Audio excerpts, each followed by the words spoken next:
Remember, this is general information and education. Everyone's situation is different. So please don't think of this as specific recommendations. Think about what you learned today, and then before you act, ask questions and get more specific answers that are suited to you. Most financial decisions involve trade-offs, and all investing involves risks.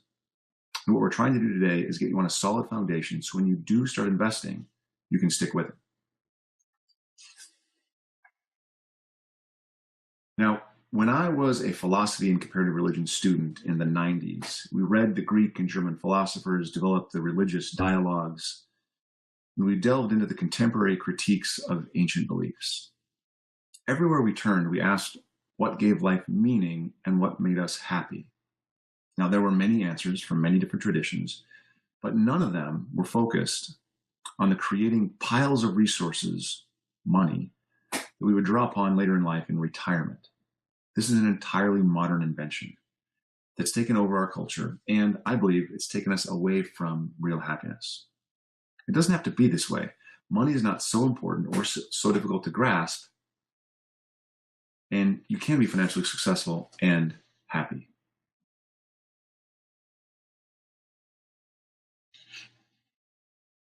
So before we get too deep, take just a second and begin by asking yourself, why am I here today? What is it I want to get out of the next 40 minutes? I hope it's something like financial education or a new perspective on money. Perhaps even learn something about that place where love and money overlap. Or maybe learn something about the happiness-money connection. These are all great reasons to be here. I'm here today, and as it turns out, this is my driving life purpose, to deliver this message. The dominant determinant of your financial success, and probably all of your successes, will be your beliefs and your behaviors, not your surroundings. And yet, everyone will always talk about and focus on their surroundings. In the world of personal finance, we often describe these surroundings as markets or economies. When it comes to money, it's not what these markets and economies do that matters. It's only what you do, and more to the point, don't do, that counts. That's it in a nutshell. It's a very simple message, and you could write it down right now and sign off. But nothing would change. You have merely written down something you probably already knew, that beliefs and behaviors determine success. We haven't yet touched on the right beliefs and behaviors. What I hope to do in the first of these 3 Friday Money Lunch webinars is lay out a starting point for you to learn and embrace some very specific beliefs and behaviors that will lead to better financial outcomes and less anxiety about money. So let's begin today's presentation with a story. I want you to picture 2 guys sitting alone at the town bar in a remote mountain village. One is devoutly religious and one's an atheist. He doesn't believe in God. In college and graduate school, we argued about the various proofs of God all the time. And these 2 are arguing about God with a special intensity that comes only after 3 or 4, good whiskeys. Now, the atheist turns to the religious man and he says, look, it's not like I haven't thought about it seriously or even tried it on.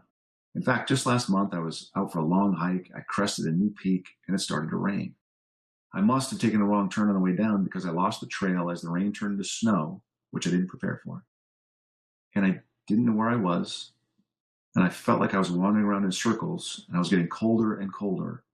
And as it got darker and the night drew in around me, I fell to my knees and I prayed, oh God, if there is a God, please help me. I'm stuck in a blizzard. I can't find my way home and I'm going to die if you don't tell me, if you don't help me.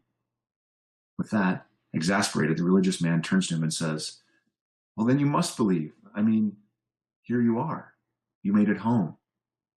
You're alive. The atheist looks back at him and says, no, man, a couple locals just happened by in snowmobiles. They found me and brought me back to town. The exact same experience can mean 2 totally different things to 2 different people, given their prior belief templates and the way they construct meaning from experience. The atheist won't believe simply because the atheist doesn't believe. In our tribe, specifically our tribe, because we prize diversity of belief and expression, Those of us with an arts background, it could be fine arts or liberal arts, or maybe we're a mad scientist, we have a lot of difficulty describing one interpretation of the lost in a blizzard scenario as true and the other as false or bad. Put another way, the glass can be interpreted equally as either half full or half empty. Now, this is a perfect metaphor for dealing with the challenges of personal finance. You see, there are two basic belief systems in the world of money. One claims knowledge and optimizes on that knowledge. The other rests in humility and optimizes on that humility. The difficulty is that 99% of what's written, spoken, or put on a screen comes from that first camp, who claim there's something to know, and usually that they know it. The only reason 24-hour financial news exists is to serve this first camp. This is our culture, and this is the financial wilderness. If you are one that does not claim knowledge of what I might add is unknowable, meaning you're right, you don't claim the knowledge because there isn't any, but you're lost in this wilderness.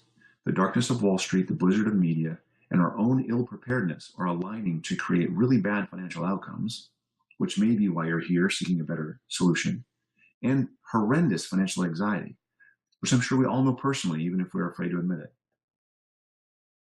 That's what this is about. Because Wall Street is so dark and the media blizzard is so heavy, we need to better prepare ourselves with the right beliefs and ways of constructing meaning. This is the only path available to us to create better financial outcomes and lessened money anxiety. We all know people with poor financial outcomes, and we all know examples of folks who have lots of money who are still wildly unhappy.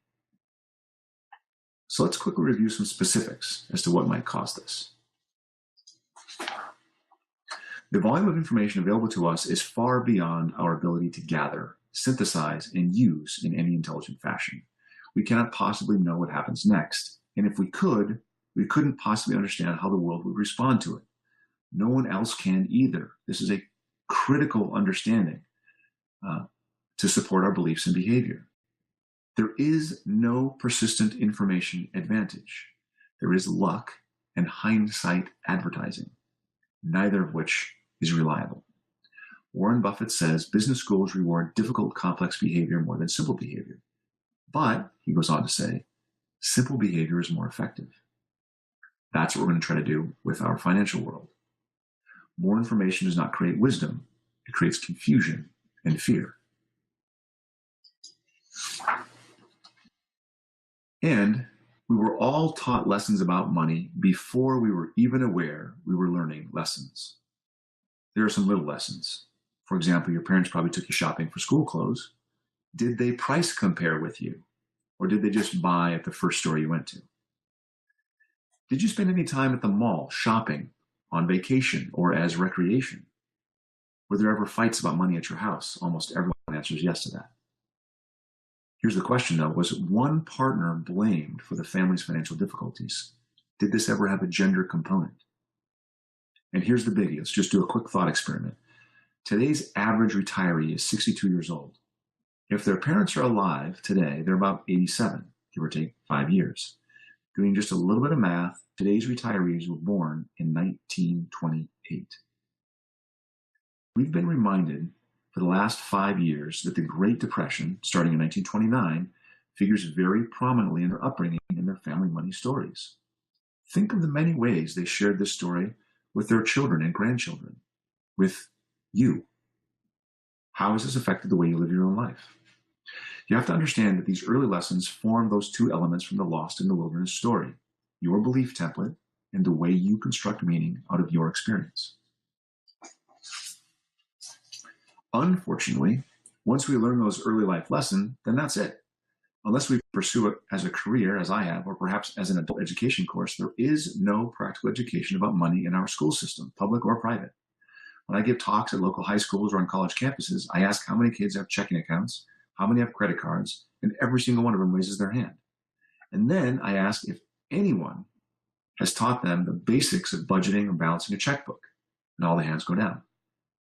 I like this comic. Did you know they don't have a cash register at Dexter Hardware? The old dude just adds up your order on the paper bag. He's fast as lightning and he's always right. I blew 3 weeks allowance on random screws just so I could watch him. Then I went on over to Burger Bunker by the university for lunch, where computers were down and the place came to a standstill. I believe I learned something from it all. That math is cool? No, that Burger Bunker hires humanities majors, but I like your thinking too. You see, most of us receive no real training in personal finance. When we graduate and get a job, we're given insurance papers and a 401k, and we're asked to make decisions on topics that we have never before encountered. You'll ultimately need to draw on these workshops, the stories you received growing up, and the brilliance of your peers around the water cooler to answer these questions. This, I think, is dangerous because without some form of intellectual override, emotions will run things.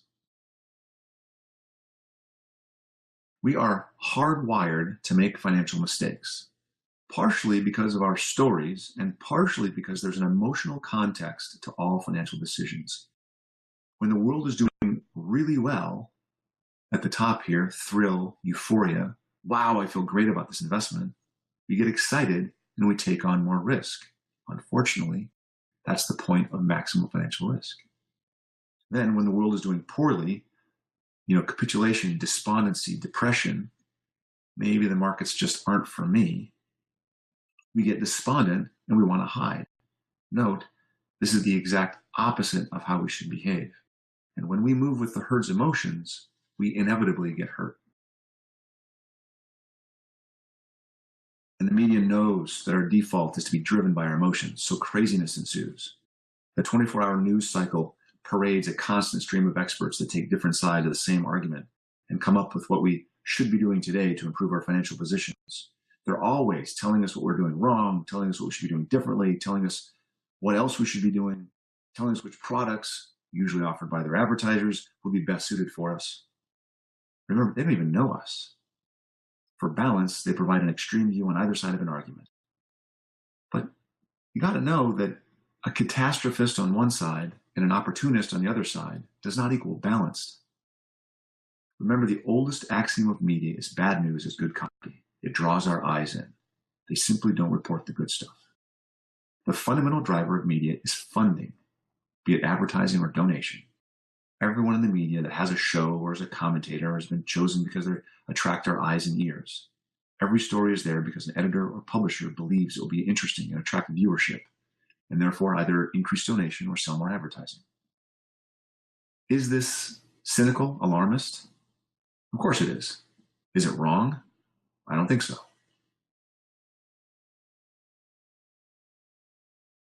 We cannot control the media or Wall Street, but we can absolutely control how they affect us. We can review the facts and the research. We can educate ourselves as to which decisions matter.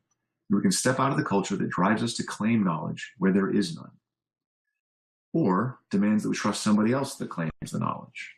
And through humility, we can access better outcomes, both financially and personally. A significant portion of what we talk about today is what you can do. This has little or nothing to do with what banks or Wall Street might do to you.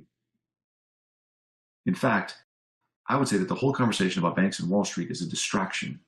Your actions to benefit yourself and your family are or should be completely independent of this conversation. Don't wait until the right rules governing these groups are in place to start acting in your best interests. In our next session, we're going to talk about how we exercise these ideas when we're investing. But right now, we're going to consider some new beliefs and behaviors before you invest.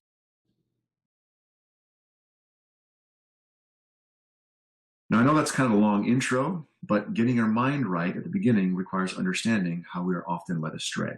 So this is what we're going to look at: planning, emergencies, protections, and sort of the order to think about these things. So I want to start with a definition. Financial planning is taking responsibility for what might go wrong, for the opportunity to plan for what might go right. All plans, no matter the details, can be boiled down to a series of inputs, a series of milestones, and questions of priority, and the trade-offs between those priorities. Managing a risk today is a cost, either to current spending or to savings. Saving today for some future goal means foregoing spending that might be fun or may even be needed. Your plan lines everything up so you can pre-experience your outcomes based on some rational assumptions. It provides a context for the financial decisions you have to make. So, before you invest, you have to know your why. There's lots of reasons why. They fall into two different categories. Those dry planning categories on the left that we have to consider, and the emotions that underlie all of our rational planning goals on the right. Very important in the beginning to recognize the values and purpose that will drive you through the tough times. The values are the light that will pull you through the dark tunnels and ensure that those items on the left happen. It is our purpose that will pull us forward when everything else fails and anxiety starts to take over. So, what do you want? Do you want to own a house, take a vacation, buy a car? These are all lifestyle goals. Do you have or want to have children and send them to the best schools and pay for their college costs? Perhaps even help them after college with the down payment on a house or graduate school. Do you want to work until a ripe old age, or do you want to retire early? At some point, we will all need a retirement income stream that keeps up with our rising cost of living for the rest of our lives. Do you have any desire to build and grow a family trust for generations to come? Would you want to leave a financial legacy to go with your personal legacy? Are there organizations which you'd like to support when you're no longer around? A school, a church, or a nonprofit? There's a lot of potential goals. The question is, what are your priorities? Lots of people want to live in the nice house, drive the nice car, send the kids to the best schools, take an awesome vacation, make sure the parents have the care they need, and or have a retirement income they can't outlive. Unfortunately, we live in a world of limited resources. We have to prioritize and pick those things that are absolutes for us. And then think about the things that might be highly desirable but aren't absolutely necessary, and know that there's things that, though they might be nice, aren't important to our particular happiness. Each of these planning goals has different time horizon, required need, and potential backup plan. And every plan is unique. Our plan matches our lifetime resources with our planning priorities and tells us what's possible and when it's possible and where we might have to make, some different decisions. It allows us to live life by design instead of by default. Financial anxiety comes in when we both don't know where we're going and don't know how to get there.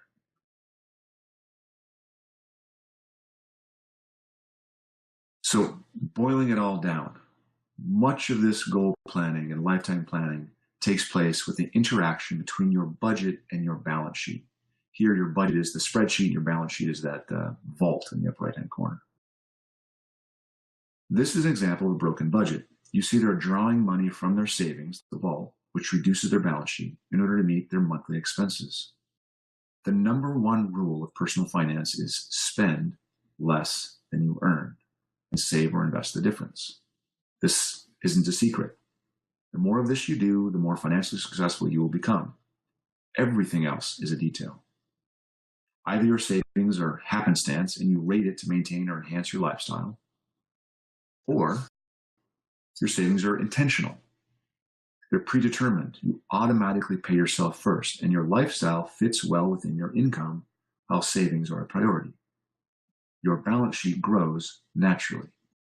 You can see in this instance, the budget works and money flows into the vault every month. Once you nail this relationship, once you spend less than you earn and save the difference, you can start to think about what to do with that surplus. First, you build an emergency fund, so when things go wrong, which I promise you they will, you are prepared.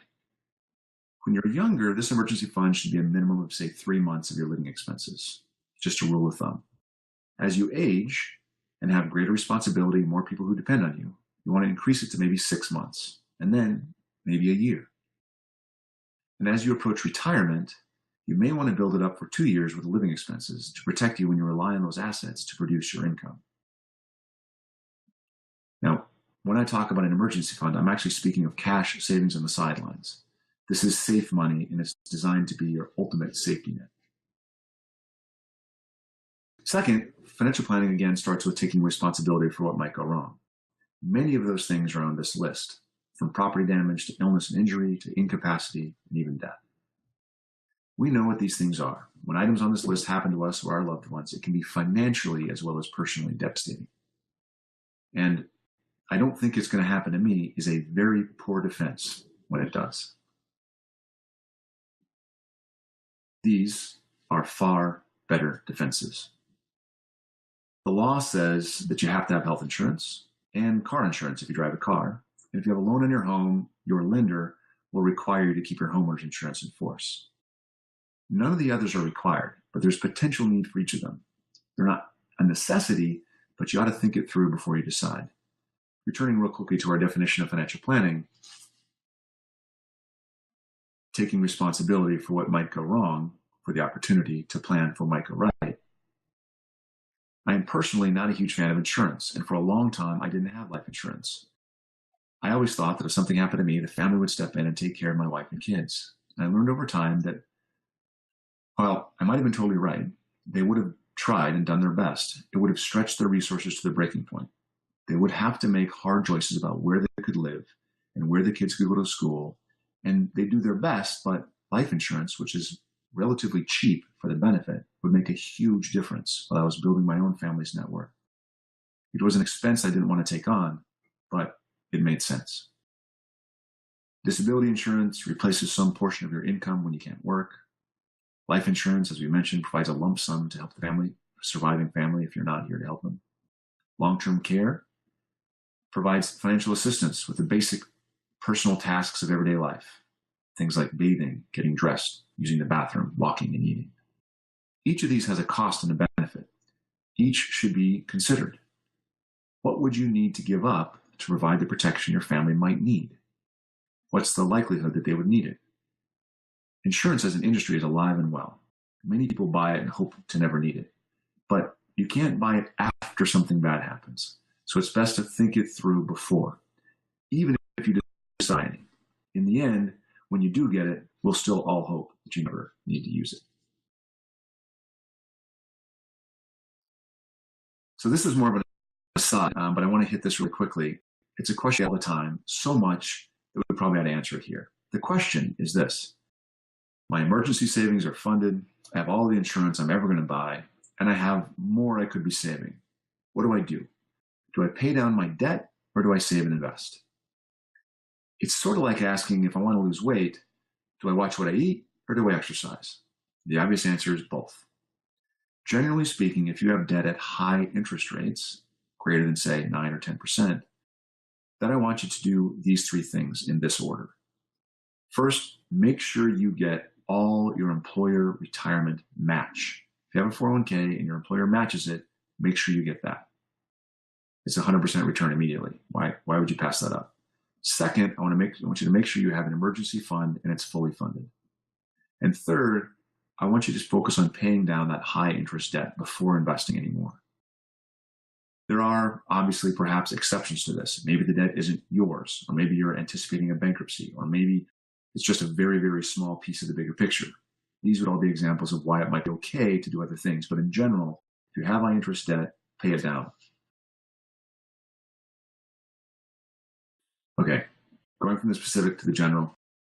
The debt question comes up quite a bit, but I also wanted to give you a simple order of operations to deal with general questions when they come up. You might remember in math, there is a proper order of operations. In fact, this is a rule in math. One equation can be solved in lots of different ways without this order of operations. So we have a rule that tells us how to do it. In math, the equations we solve, we start from left to right. We do parentheses first, we deal with exponents, then we do multiplication and division, and then we do addition and subtraction. While it's not an absolute rule, in personal finance, we have a similar set of ideas that we could describe as our suggested order of operations. First and foremost, this is everything. Spend less than you make. Once you do that, increase the difference until you have a habit of saving 20% of your income. With that 20%, create an emergency fund, and then fund your 401k up to the employer match, and then pay down your high interest debt. And then if you qualify, in other words, if you don't make too much money, fund a Roth IRA, and then finish maxing out your 401k. If you have excess after that, then please, by all means, pay off more debt, and increase your taxable savings. This is the order in which we should do things in our personal finances. And then a couple quick tips at the end. Steer clear of these individual securities, stay broadly diversified all the time, and minimize the drag of taxes and fees. Okay, we're going to get into it a little bit more now. Here we see a picture of the different types of portfolios and how they perform over time. The darkish blue line at the top is all risk. It's 100% stocks. The brownish greenish line at the bottom is all safety. It's 100% short-term treasury bills. You can look at these blends as different risk profiles. Always remember, and it should be pretty visible in this chart, that diversification does not eliminate the risk of market loss. Past performance doesn't guarantee any kind of future results, and no one can actually invest in these indices directly. Asset allocation and the hypothetical index portfolio returns here are for illustration purposes only and don't actually represent any client's performance. Here, again, the dark blue line, we're looking at global stocks represented by the All-Country World Index. And again, that greenish line, we're seeing treasury bills represented by the US 1-month treasury bill. These blends are rebalanced monthly with no withdrawals. The question is, how should you invest in this general opportunity set?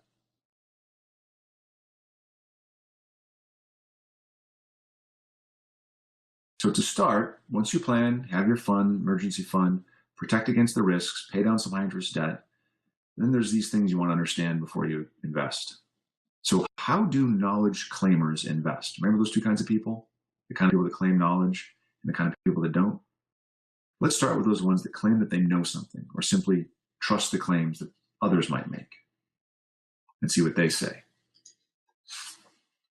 The most common approach is based on prediction and forecasting. These methods include picking stocks expected to outperform in the future, moving in and out of industry sectors, or attempting to time the market. These methods are based on trying to predict the future direction of the economy, the stock market, or of an individual stock. This conventional approach assumes that someone has a crystal ball, that someone knows what's going to happen next. Many people think that this is the key to successful investing. In fact, when people meet financial advisors or others in the investment business, the first question is typically, hey, where do you think the market's going? They're basically asking the person to make a prediction. No one can know the future. And if an investment person could predict the market's future direction, why would they share that knowledge and water down their own potential returns? A prediction about an uncertain future is just an opinion, and it should not determine anyone's investment decisions. Many people learn this the hard way, usually over and over and over.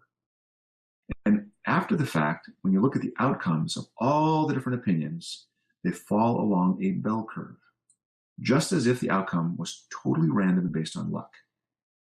The fact is, no one can reliably predict the future, so we should all just stop trying. Some people approach investing from an emotional perspective. They act impulsively, and their reaction is typically sparked by fear or greed. Some may get anxious about the stock market and decide to get out. This may ease their fear in the moment, but it may be replaced by the anxiety of missing out on the market recovery. Investors who flee the market ultimately have to decide when to get back in. The 2008-2009 global market downturn offers an example of how the cycle of fear and greed can drive an investor's decisions.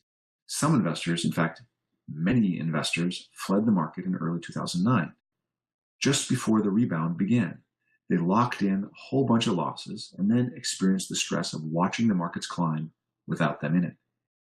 The other side of the emotional coin is greed. Investors can get anxious about missing out on what they perceive as a great investment, and then at the very top, they may jump in to follow the crowd that's winning. The idea behind investing is to buy low and sell high. Yet, following an emotional investment cycle sparked by impulsive decisions may bring an opposite effect, buying at high prices when it looks good or is exciting, and selling at low prices when it looks bad or is scary. Other people's approach to investing comes from a get-rich-quick perspective. They act on tips and hunches. They may seek out investment insights from cable news programs that feature Wall Street experts who appear to know something valuable, or maybe from other sources. There's also a social element to predictive investing. People like to talk about their winning investments, but Remember, they probably don't mention the losers very often. People often follow the advice of friends, neighbors, or family, especially if that insight offers potential to make a fast, easy return. Most of this advice is just noise. We all know, deep down, there is no shortcut to growing wealth. So why do people keep investing this way? In some cases, it's all they know, because it's our culture. The financial and popular media define what investing is for many people. Whether the message is created by a financial publication or a website or a cable program, it often targets human emotion. Consider the messages in these sample headlines from major publications. Some prey on investors' fear and anxiety about the future, while others suggest you can tap into special knowledge to gain quick, easy wealth. Investors who are tempted to act on these media messages should remember the media is selling entertainment, not financial advice. They cannot possibly know you, your priorities, or the trade-offs you've made, but they know their advertisers very well. Who do you think they're serving? So, what have we learned? Once you have the basics covered and understand how not to invest, then we can start talking about the other way to invest, a way that can put the odds of success in your favor. It starts by considering what academic research has revealed about markets and investing over the past 60 years. We call this financial science. It's based on time-tested research into financial markets, asset pricing, expected returns, and other aspects of investing. But what does it mean to follow science? Here's an example of science applied in everyday life. When you visit a medical doctor, you expect that specialist to be connected to the latest medical knowledge. If your doctor recommends a treatment or writes a prescription, you assume that the advice is based upon a large body of scientific evidence that resulted from a rigorous process of research, testing, and practical application. In the same way, financial science can be applied to practical investing. One can build an approach based on decades of research into the financial markets, including pricing dynamics and the behavior of different areas of the market. This research is precisely what we're going to talk about in our next webinar. In closing, here, we want to mention 3 core beliefs that will carry you through a lifetime of investing. The better way to invest starts with these. Now, faith. One cannot endeavor a financial plan or undertake an investment without a fundamental faith in the future. Now, don't turn this on its head. Don't say to me, as I hear so often, Jonathan, the future is uncertain, therefore planning is a waste. This comes entirely from the first camp of claiming knowledge of specific outcomes. We do not claim such knowledge, but we do look at the progress of history, and history paints a beautiful picture of progress. My grandmother was born in the American West in 1921, and she saw so many changes: cars, planes, telephones, television, computers, internet, etc. She could not have predicted these things any more than we can predict what comes after 3D printing, self-driving cars, biotechnology, the human genome, and the sharing economy. Faith might sound a bit soft at first, but it is the most critical underpinning of our personal finances. Hopefully, you're like me. You might have pursued your studies because you had a sense of something and wanted to define it a bit more. I had a sense of wonder about the world I could only attribute to something that is more than me. In college, it was a question of whether it was random chance that created this world or if it was an intelligent designer. I still don't know the answer to that question, but I absolutely believe we are on an incredible path to greater and more shared prosperity, the same path we've been on for hundreds and thousands of years. When I consider the realities, my faith is easy to come by. Here's 6 brief points that are real and supported by long-term evidence. First, we are more productive than ever, and we are earning more. Second, we pay less for the important stuff. Third, I have more computing power in my pocket today than existed on the planet maybe 50, 60 years ago. Fourth, that's my iPhone, by the way. Fourth, the idea train is creating new things to improve our lives long into the next century. Fifth, global poverty is nosediving and the middle class is growing faster than ever. Sixth, health outcomes are better than ever. My faith, when I consider these realities, is so easy to come by. What I've learned is the pessimists get the headlines, but the outcomes belong to the optimists. Patience. Let's use a 62-year-old couple as an example. Assuming neither of them smokes and they attain only an average life expectancy, one of them still has 30 years to live. 30 years is a very long time horizon, so long-term investors shouldn't be hypersensitive about what their portfolio is doing this quarter, this year, or perhaps even over the next 5 years.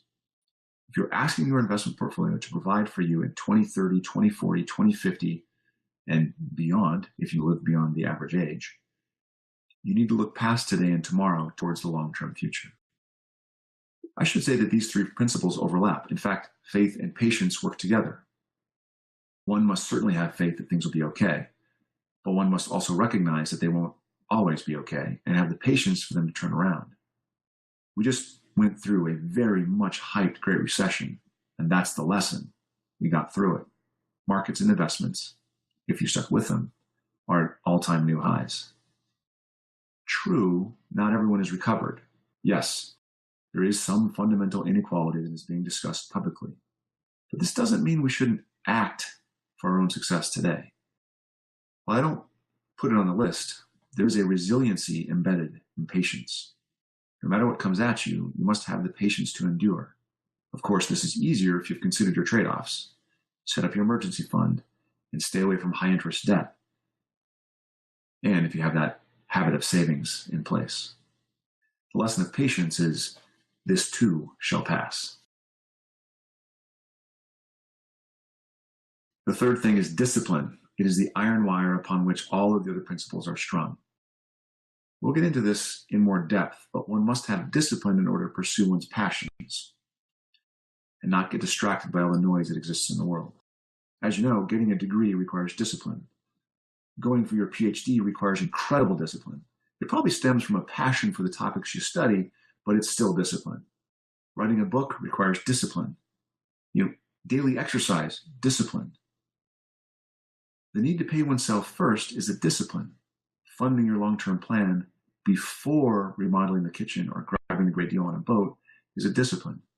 Continuing to fund that plan month in, month out, regardless of whether the market is moving up or down, is a discipline.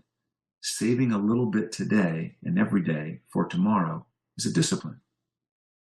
And while you are being disciplined, there will be no shortage of people trying to steer you off course.